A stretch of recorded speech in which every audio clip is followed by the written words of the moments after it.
We are live. Yay. This is this is quite an awesome crew we have here. Hey, I'm RJ. This is HF Pod, but more importantly, this is the collaboration that everyone's been waiting months for. Not Tab and Goose, but the collaboration between HF Pod, Always Almost There, and The Great Beyond. And we have representatives from all three shows here today. I guess I'll just quickly introduce everybody. Ryan Storm, say hi, Ryan. Hi. Hello. Brian, Jive Goose, thank you Howdy. for all you do. Welcome from Colorado. Neil, who is in Boston and doesn't like his Twitter handle, but you guys know him as Majestic Hosewood. And then, of course, Greg Knight from The Great Beyond and lots of other things. Hi, Greg. Hey, Bruce is here too, right, Bruce? There he is. Hey, Bruce. Hi, Bruce. This is awesome already. We've been planning this for a long time. Just so everyone knows, we're going to be doing this after every Tab Goose show. And thanks, Ryan and Great Beyond, and thanks to all you guys for being willing to collaborate because this is fun. All right, so guys, you actually three of you were there last night. Brian and I were at home, so I'll just want to ask you guys what it was like, kind of getting ready to go into the show and all that, and anything pre-show that you want to share. We got my intent was to get Peter's side seats as close as possible so I could get a good view of that new Vintage Vibe stereo console, which, if anybody noticed, that's like the big blocky amp thing that the Vintage Vibe is sitting on now. Very exciting addition to Peter's rig for me, but I was very happy with my seats. I was with my family as well as D from Always Almost There. It was my first time meeting him in real life, which was very exciting. He unfortunately is at the airport right now and is unable to join us for this recap, but I believe he will be joining us on Saturday. But it was really, really cool. The vibe was great pre-show. D ran into Jeff on the floor, who was just kind of walking around incognito as he tends to do. So, it was funny to say hi. We were just right behind Rich and June Atkin. Shout out to them for being awesome. Introduced my mother. They had a nice, Jewish parent moment, but it was just a lot of excitement pre-show. Yeah, I will agree. The Rail fam was out in full force. We actually stopped by the venue early on, probably around 1:00. Rick forgot a pedal, so we picked it up and brought it to him. The show had to happen, so we essentially saved the day. But it was cool to see everybody out, at 1 p.m. And then, of course, the standard poster flippers were out too. Kind of sitting outside, so the vibe was strong. People ready to profit left and right. But the energy was tangible. I think prior to the start of the show, you could hear like the reluctant Goose chant happening. The Clear Fish fans kind of doing it for the first time. I love it. I feel like it's a win. But it was super cool. It was super cool. And really, like, just how convenient to have Rick and Trey on one stage. Saves us so much time.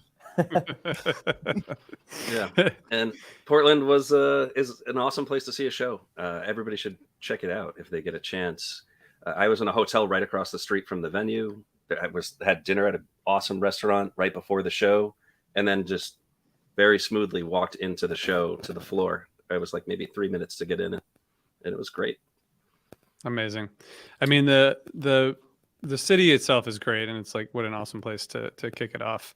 So let's talk about this Goose set. I mean, I was thinking earlier when I started, I watched it all this morning, not last night, but I think like the Turbulence and Atlas Dogs, those two songs to start that was a great one to start it off. I feel like those songs are both approachable and kind of, they like assuming that part of the audience has never seen or heard Goose, at least some people, it's like a good intro. I guess, sorry, I just saw this comment.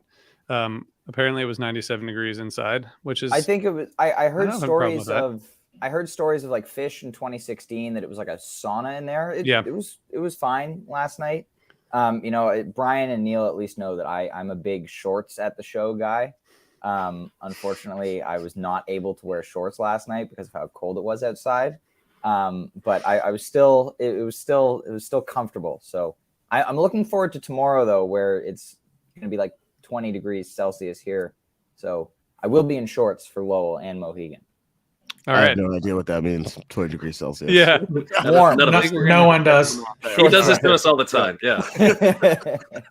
How many meters back were you, Ryan, for when the show started? That's all I want to know. What do you guys think? Actually, Brian, just because we haven't heard from you yet, I know you do so much keeping us informed. I always check your Twitter feed when I want to know what Goose is doing if I'm not at the show. So thank you for all that.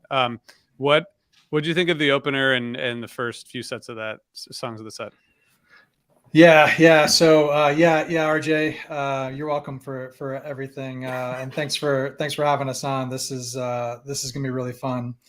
And I used to live in Portland, by the way. So I'll just quickly echo what everyone has already said. It's such a great city.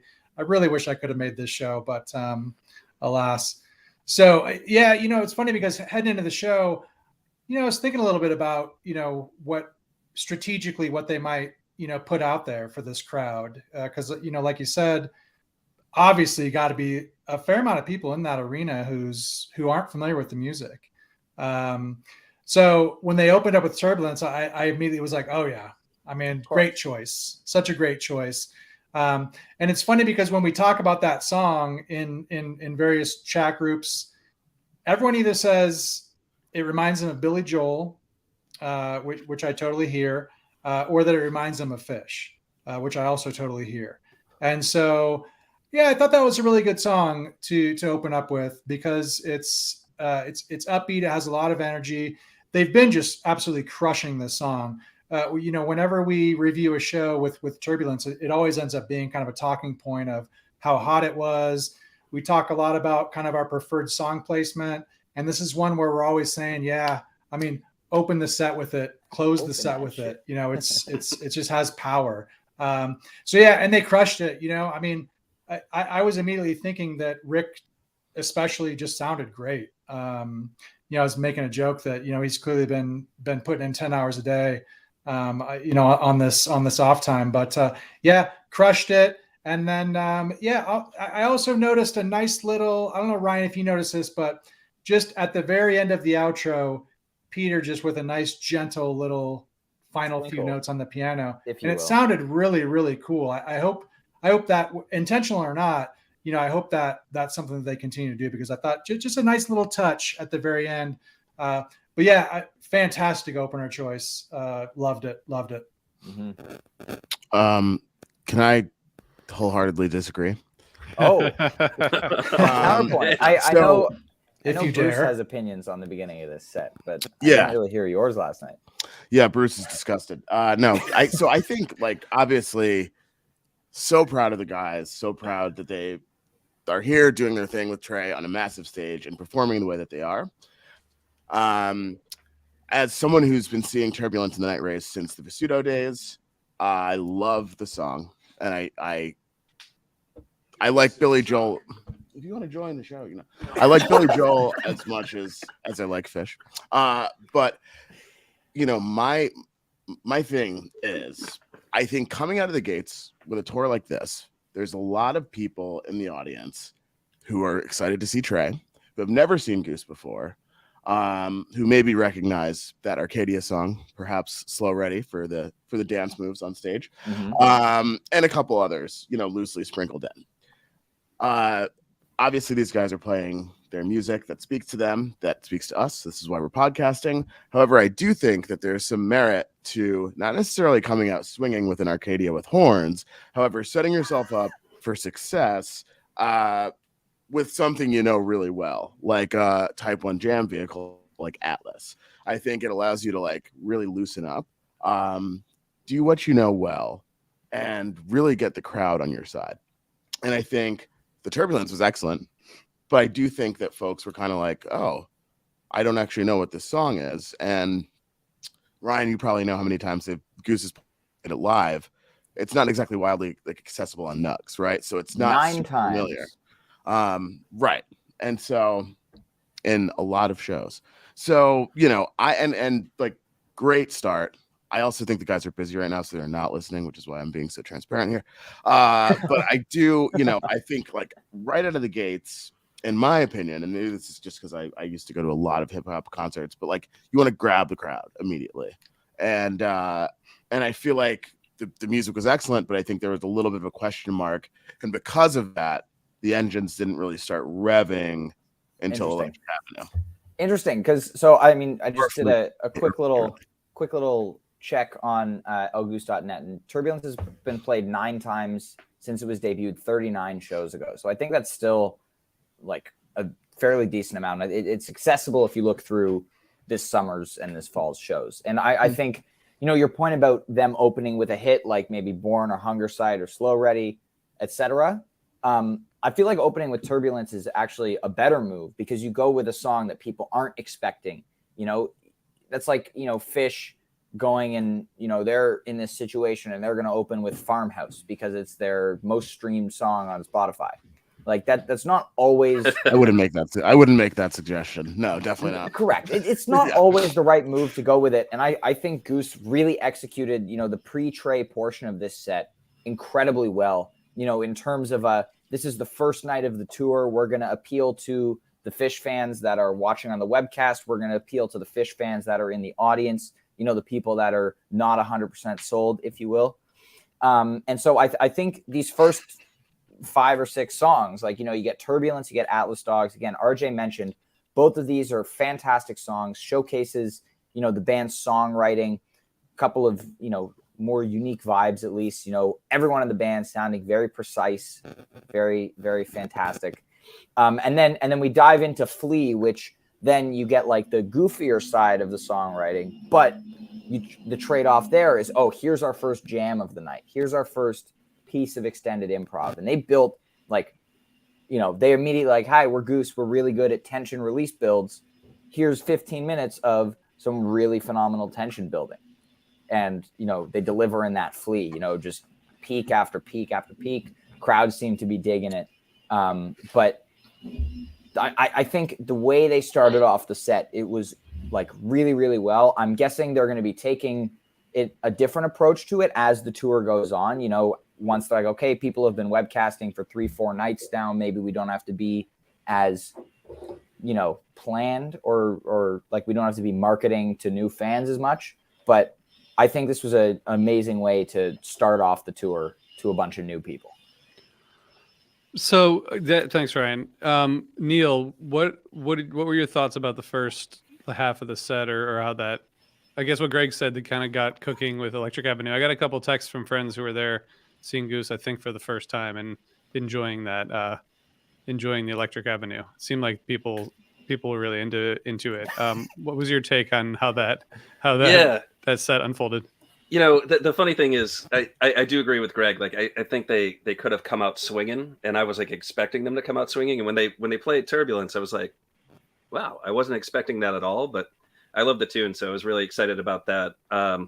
The Flea was very good. I was excited about that. Also surprised that they played Flea kind of in their first show on this tour. But the Electric Avenue, which is an insane, what is it, like 6 times this year they've played Electric Avenue now? Yep. So that one most played.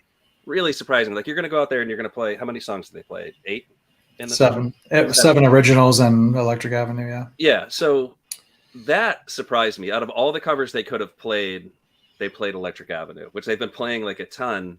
But they got a really good jam out of this one too. I got pretty into this one. I was excited about it, and the crowd was loving it.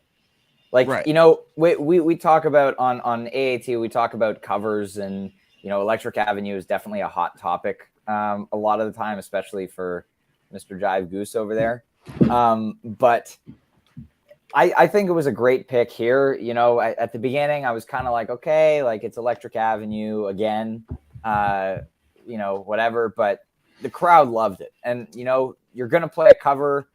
I think this is a great choice. Obviously, personally, I would have rather something like The Way It Is in a slot like that because they also slay that. But, Rick's voice is so well suited to that song. And I think that definitely may have helped with the conversion of some new people.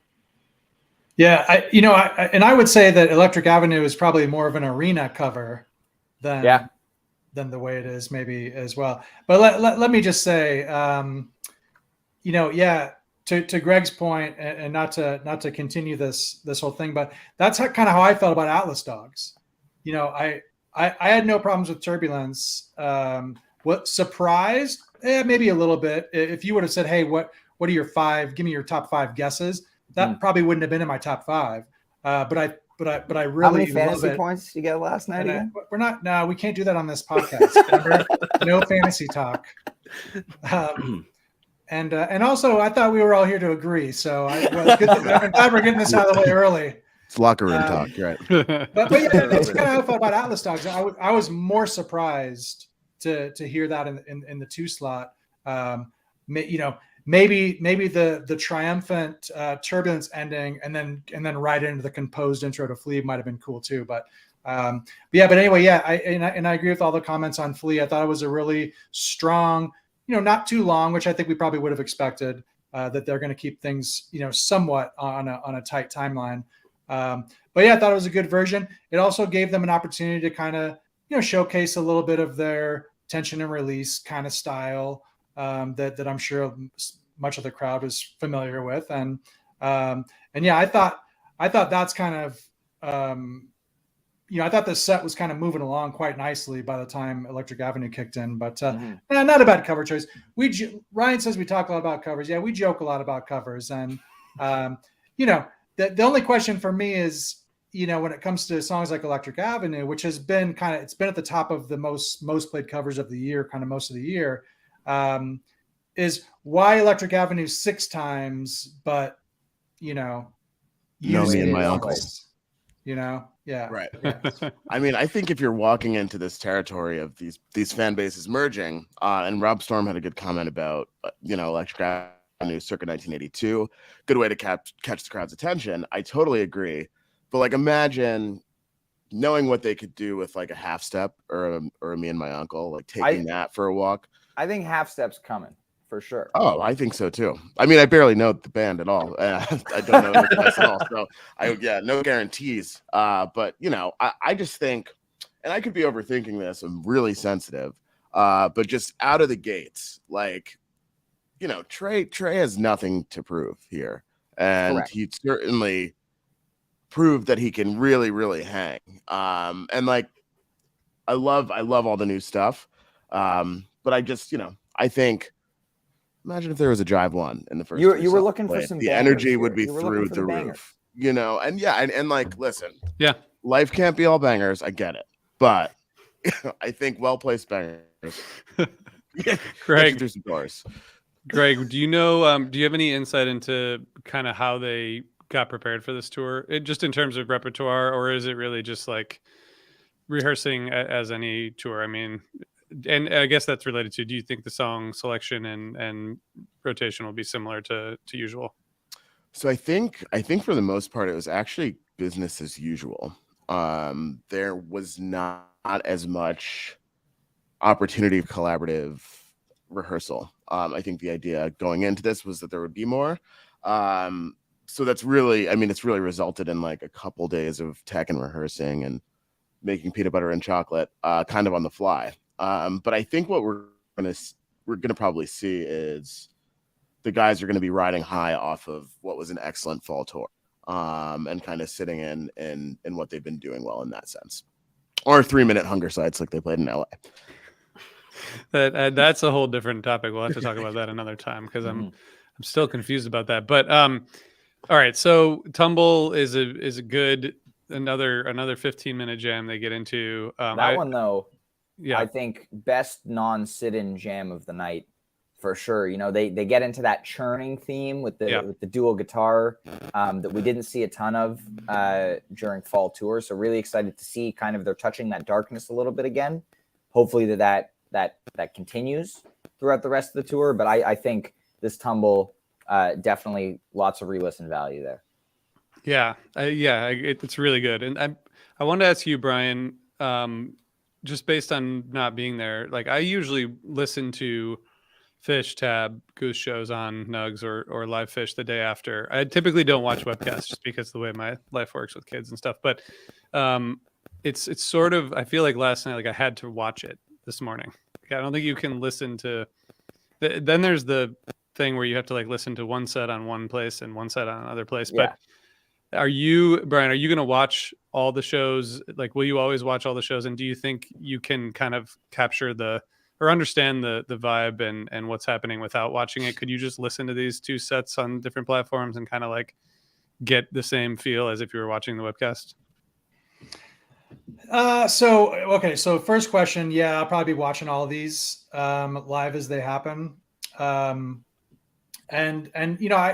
that's just how I like to do it anyway. I don't want to miss it. I don't want to wait if I don't have to. You know what I mean? I want to know what they played, how they played everything. I mean, I just gotta know. You know what I mean?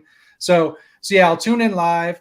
And yeah, it's an interesting question. I think for these types of shows, I think the visual does provide more value than maybe if they were, a show in the middle of fall tour somewhere. And I think part of why I say that is, just the size of this venue, the size of the stage, the light, everything was visually, a little bit of an enhanced or a different experience than camera work too.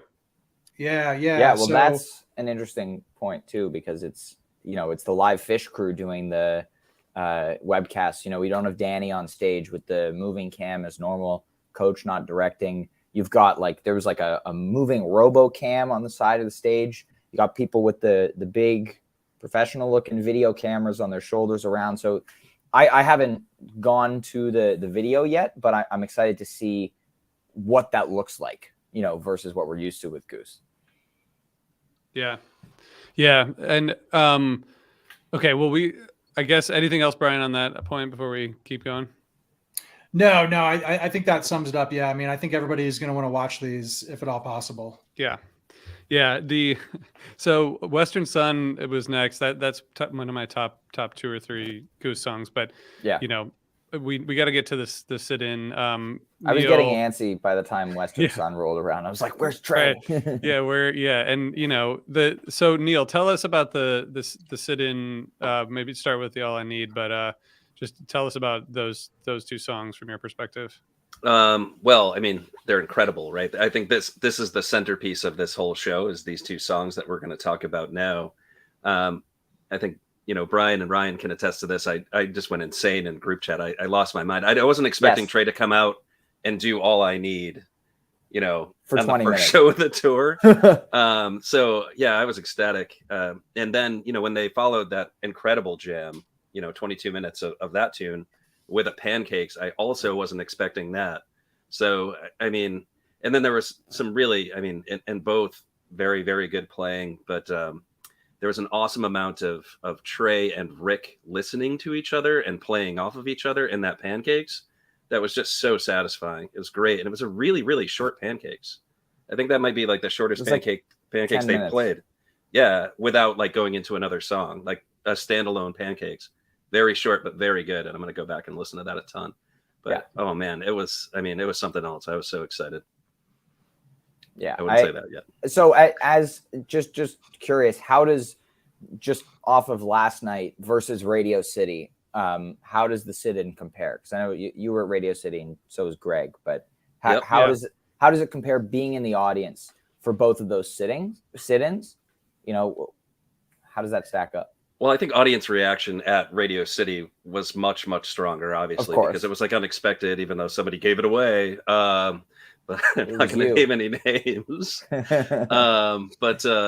Yeah, so the crowd reaction wasn't as intense, but I think in terms of experiencing the music, this music was far better than the music that was played at Radio City, in my opinion. Mm-hmm. And I think, the amount they practiced together was obvious. Just Rick and Trey just sounded even better together in this one. Yeah, they got into it a lot faster too. I mean, it's never going to get old for me to see Trey coming out and playing with Goose. It's amazing. I mean, you could see Trey on the webcast, at least, just paying really close attention to what Rick was doing. And I think in the tab set, when they sat in, Rick was doing the same, just really looking at him. Yeah.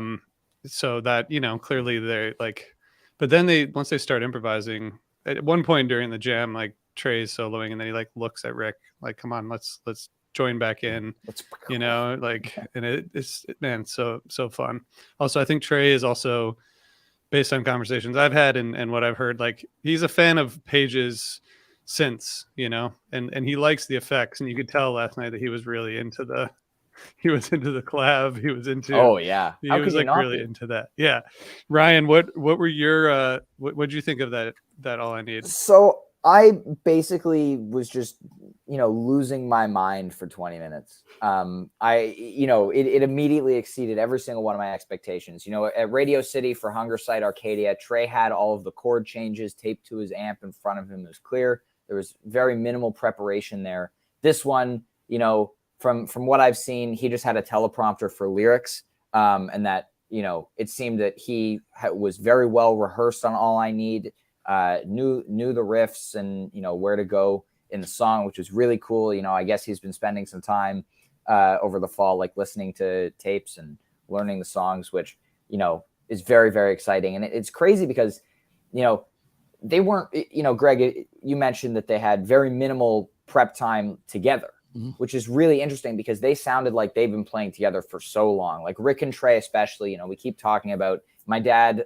likes to use the word guitarmony, that kind of like Allman Brothers-y sound with the dual lead guitars just absolutely dialed into each other. And Rick and Trey had that all night, which was incredible. And yeah, that clav part of the jam when, Trey and Rick are playing off each other like crazy. And then Trey turns over to Peter and is like, on the wah with that like crunchy tone, like kind of trading licks with the clav. Like it was crazy. And they got into that darker jam and peaks and just, it was incredible.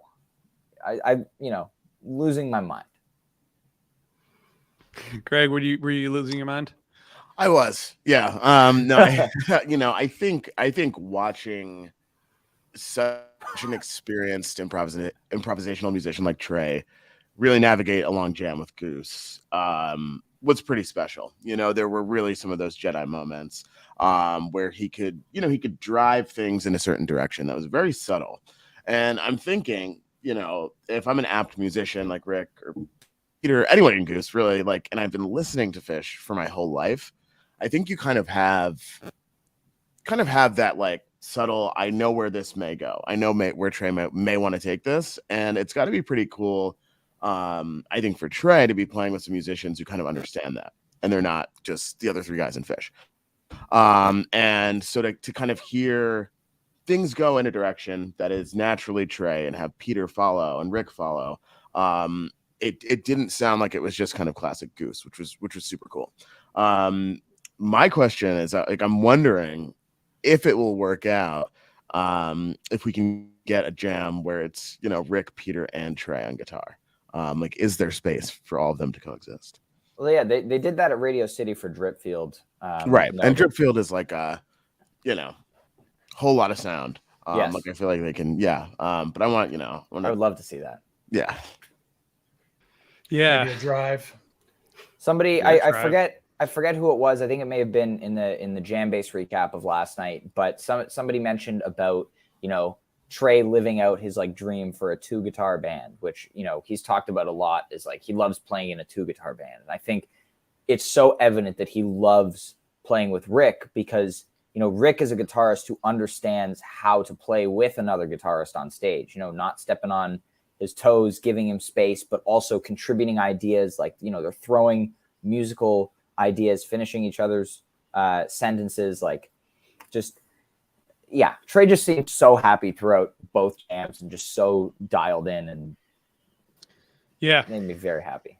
Yeah, I mean, and he, for the sit-ins with going back to Neil Young to, Derek Trucks. I mean, he loves playing with Derek Trucks. He loves playing with these guitarists who he knows like listen and are great. I mean, they're clearly, especially in the sit-in, the end of the tab set, it just seemed like everyone was like just having so much fun. And we'll talk about that, but it just looked like a pure joy from everyone. I noticed, so Trey was wearing in-ear monitors during the sit-in, but then he was wearing them for the tab set also. Like, he doesn't wear them with Fish, and I guess I don't know when that started, but I knew that he never had until recently. It was the second or third time in his career. Yeah, he wore them Mexico 2020, I think, is the only time he's worn them with Fish. we had the pleasure of seeing some of the crew after the show. And our good friend Sam was doing monitors, and he said Trey walked off after his set with a big smile, and said, we've almost got this figured out, which I guess is positive. But yeah, it should be interesting. I had no idea that Trey didn't play with in-ears. And it should be interesting to kind of hear him enter this world. Mm-hmm. Yeah. All right. So the Tab set, do you guys have thoughts? I mean, Ryan, I know you've seen Tab before, right? Twice, yeah. Twice. Neil, have you seen Tab? Are you familiar with Tab?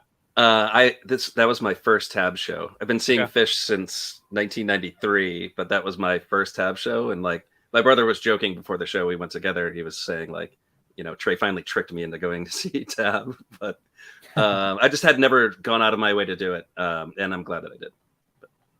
Yeah, I mean it's a different experience. I think Tab shows are so fun. They're like, my wife who goes to a lot of Fish shows with me also, she loves Tab show. It's like it's fun, it's easy. It's like you're not going to really get those moments when you're like lost in what's going on. Like if you like songs and you like horns, like it's great. And that's how they started that set last night, which was all sort of, classic Tab. Any highlights from you guys before we talk about the sit-ins? Everything's right. It was awesome. Trey had some amazing playing in that. MoMA with Desron live blew me away. Desron was really kind of what I was zeroed in on. He sounded great from where I was sitting, but yeah, he was just holding down that low end. It was awesome.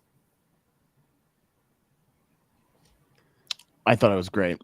But I also, kind of related to what I was saying about the Goose set, I think Set Your Soul Free, really out of the gates, it was like, okay, this is why Trey is so good at this. Like Trey came in and commanded the room, and the band fires at all cylinders on Set Your Soul Free. So it was a really, really, really strong start. Yeah, I mean that, but like, I think I was similar to Ryan. Like I was kind of just going crazy the whole time. Everything's right for sure. Sand was pretty good too. Yeah. Neil, so what was your experience like at this? Well, so it was interesting for me. I had to move. There was some like aggressive crowd movement going on where I was, and it became inhospitable. So I had to move back by the soundboard, which was interesting. So that was like right around MoMA Dance when I did that, and got back there and kind of settled in. And yeah, I enjoyed it. It was pretty good. I lied. I've seen Ghost of the Forest before, so it wasn't really like kind of my first like kind of non-Fish Trey thing. But yeah, I enjoyed it. I mean, a Tab show is interesting insofar as you just get a lot of songs, and some jams mixed in, and the horns are just amazing. I had just seen them when they were at Phil and Friends with Rick and the horns, and everything they do is just so impressive. It was super fun. Yeah. Yeah. I think I've seen people, I guess, who don't often see Tab on the internet today saying that it felt like overproduced, which I just think is funny. I hate to do this, but if you listen to our podcast we did with Trey last year, Alive Again, you kind of like understand where this band came from, which is like Sun Ra and like the classical training that he did and all the stuff that he has done, leading up to whenever he formed this 98 or whatever. Like that's what he was envisioning, right? This like big band, big collaborative band with a lot of moving parts. And I just think it's interesting to think of it as overly produced. It's just like, it's not super improvisational. I guess that's the point. It's more structured and a little bit more predictable than a Fish show. Yeah. But that's not the intention of a Tab show. Like, Trey, obviously we know from the tour with Fishman last fall, and from what I've heard that they do at Soundcheck sometimes, they have the capability to go out in these crazy long extended jams if they want to. But I think Trey likes just, going out with Tab, playing songs, having fun, playing some of his other material that he doesn't play with Fish, and also taking new spins on Fish songs, which, you hear a lot of people complaining that Tab is playing too much Fish now after the Beacon jams, and so many of these songs got kind of reworked for that setting. But like, I love the way MoMA sounds in a Tab setting. It's very different than the Fish one too. Like, Russ and Desron approach that groove very differently than Fishman and Mike do. So I feel like it's not really the same song, and like, with the backing vocalists on it, like it's a whole different experience. And you go in and it's just fun. I haven't really heard Roll Like a River very much, but I really enjoyed that last night. I think watching part of the webcast from Chicago a couple of weeks ago, I really enjoyed some of the newer the Mercy songs, a couple of the ones that he played. So I think there's a lot about Tab that's amazing, and you shouldn't be going in expecting a 25-minute everything's right, because that's not what you're going to get. If you go in expecting to have a lot of fun with a lot of 8 to 12-minute songs, amazing.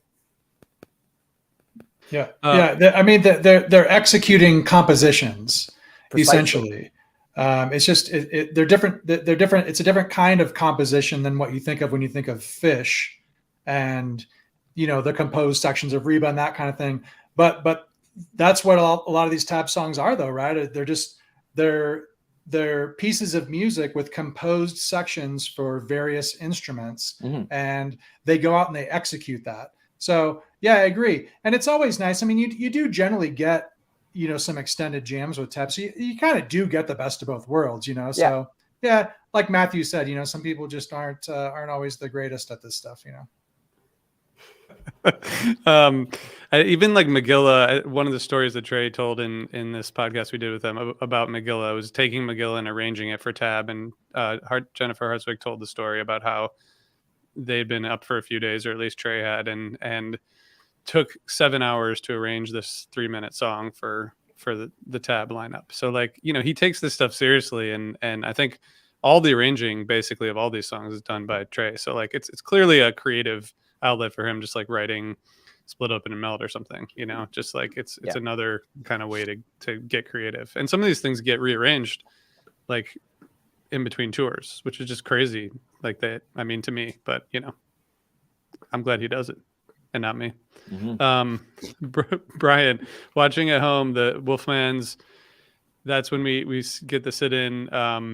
What was your take on that? So yeah, it was great. I wasn't fully tuned in to the whole set. I mean, I had it on, but I was on Twitter a lot, and I was catching up with some other stuff. And, but I was waiting to see what was going to happen with sit-ins. One of my sources on the floor, one of my majestical sources was saying, "Hey, the guys are right behind me." And this is mid-set. He's like, I don't know if this is going to happen. These guys are out here in the crowd right behind me. And then a few minutes later, it was like, they're gone. They just rushed away. So we started to get excited, and I loved seeing them come out for something like Wolfman's. That was just another bunch of questions that we had. What will any Goose members play with Tab? Like, what does that look like? And, what are the potential song choices? So Wolfman's, and it makes sense. It's kind of got a nice, easy, straightforward progression that they can just kind of stretch out as long as they want. So very cool to see those guys. Let me just say one more thing about like Trey and Rick. What's so crazy about Trey is watching him, he's not looking at Rick's hands. A lot of times when you see people, playing together on stage, guitar players especially, they'll be staring at each other's hands and the fretboard. Trey just stares at Rick's eyes, and because he just hears everything. You know what I mean? It's about that. That's like the most Jedi thing. Talking about Jedi, that's the Jedi move right there. I mean, he doesn't need to look at the instrument. He's looking at his eyes, and he's probably picking up something emotively through the eyes as well, but he's just hearing everything. And from hearing it to reacting to it is so fluid and so quick. It's really impressive. And the fact that it was so impressive going both ways between these two, I mean, obviously I'm a big Goose guy, but it's Rick really has really impressed with each of these sit-ins with Trey. I mean, it's really blown me away. Just for the record, anybody who may doubt Jive Goose's credibility talking about Trey and Fish, he did the whole winter 1997 European tour. So just in case there are any doubters out there, we should have had you on for 2/17/97, Brian. Fuck. I had signed a contract with Storm Sound when I talked about 2/17/97 on that show, so I'm not allowed to talk about classic non-compete with Storm Sound. I've heard of it. What else, Greg? What do you think of that? The sit-in. I mean, yeah. I do want to quote Bruce and say that Rick does have beautiful eyes, so I'm sure Trey really did enjoy staring into them. I think Wolfman's was a really strong start, like kind of. Like you were saying, easy to chew on. But can we talk about Slow Llama? Like, that was so awesome. Yeah. I mean, I had like a little bit of a speaking of kind of a hostile crowd, the dude next to me who fell into the row in front of us multiple times. Really, he was fine. Was it he Bruce? Was okay. It was Bruce was on the other side of him. But you know, I think he was saying during he's Bruce's lawyer, right? Yeah. So he was saying during Trey's set, like, if they play Llama, my shirt's coming off. It didn't, but it easily could have. I mean, that Slow Llama was incredible, and I think, regardless of me reconciling Turbulence, I was like, damn, this is really why we're all here, and this is so cool. Like I think I had to just kind of zoom out for a second and realize actually what was happening. And it was great. And then I think the first tube also Guitarmony abound. And it was really dope to see Trevor have that shining moment without sunglasses on. He was wearing sunglasses. I don't think so, but you were closer than I was. So yeah, am I crackling here? Who's crackling? Oh, there we go. Might be you, Greg, but it's okay. It was Neil. I'm back. There we go. Maybe it was Neil. Yeah. So sunglasses aside, I think the first one was great. It was so good. The Slow Llama. I mean, with Rick soloing there. I mean, clearly they were just having fun, and it's funny to see like Peter and Ray and Jeff is on with Zero. I mean, everyone was just the stage was packed, but it sounded cool. I mean, Trey's used to with Tab, having a lot of people on stage, but this was quite a crowd. Yeah, and Llama, that like envelope filter bass intro from Desron was so cool. I loved that. But yeah, during Llama, I was like, where's Trevor? Like, is he just side stage, just like, yeah. But I loved seeing him get up there with Desron, and lead off first tube. That was really cool. I loved in one section, Peter threw in like a little fill on Ray's Whirly during first tube, which was really awesome. What was first tour though? I don't know. I would also like to point out a little bit of stats here. The last time members of Goose played first tube, at least from what is recorded on lgoose.net, was November 23rd, 2016, which is a gap of 456 shows. So a little bit of geekery for you all there. Where was that 2016 show? O'Neill's. Oh, yeah. Yes, 100%. We could do a whole episode. We could do a whole episode on that show, or just that locale. But yeah, I think one of those things though really is, and Bruce and I were talking about this. First tube was in the rotation early on. It was in the rotation for Vasudo as well, and so to just see these guys playing these songs that were so formative for them, it's just mind blowing. So will Trey arrange Yem for Tab? We'll have to find out. We're gonna find out. And Bruce, I appreciate Bruce. I appreciate Bruce constantly commenting. But Bruce, you do need to show up and talk at some point this tour. So it's again, this is a contractual obligation. What do you guys? This is a good question from Andrew who's watching on YouTube. How was the vibe in the crowd? Did it feel like a mixing of parties, or was it just a bunch of people hanging out? And what was it like from everyone's perspective? People were really, really excited. I think definitely we talked about, Tab following Goose, maybe a little bit of a lull in terms of, what's going on stage. Like, you go from that All I Need pancakes to then, an hour or so of just amazing Tab stuff, which it felt like, some of the crowd maybe was a little bit less engaged for that. But, once they got on stage, Wolfman's, I feel like started out a little bit rocky, but as they got that jam going, it was just the energy built. And, as the jam peaked, it was just everyone was like, yeah. And then for the whole encore, the crowd just felt like so dialed in, so excited about what was going on. It was incredible. Yeah, I like that. I mean, it seemed to me in both sets that it started pretty slow and crowd involvement was pretty kind of mellow. And then as each set went on, it got more and more kind of amped up. But that second, the Tab set definitely had an arc to it where it really ramped up fast towards the end there. That's awesome. And maybe there's a comment from Brian. The chomper level was very low. Sound was great. I feel like those things might increase over time as we get further away from Portland, Maine. Once you get down to like Mohegan and Fairfax, and you might have more people talking, but hopefully not. I do think if you're going to this show, I guess there are people who are going just to check it out and see what it's like. But I think you have to really like want to see both of these bands to go to the shows. But we'll see what happens. What do you guys want to see in terms of collaboration on either side? Or like, I'm sure we all have lots of things we'd like to see, but what comes to mind first? Neil, what you start? I don't know. There's a few things that I'm looking forward to that I'm hoping happens. I think there's some speculation out there that Ghost may be played. And that would be cool if that happens with Goose. I'd be really excited about that. I don't know. Trey doing Wisteria might be pretty amazing. So if that happens on this tour, I'll be more than happy. But those are the two things I think I'm looking forward to. Mm-hmm. Brian, what about you?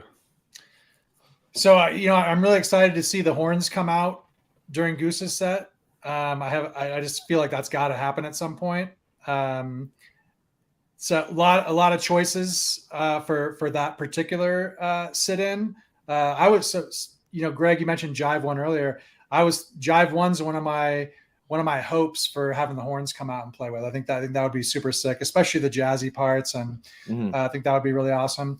And then we were talking about this earlier during that kind of encore, that Tab encore, where all of both bands are on stage.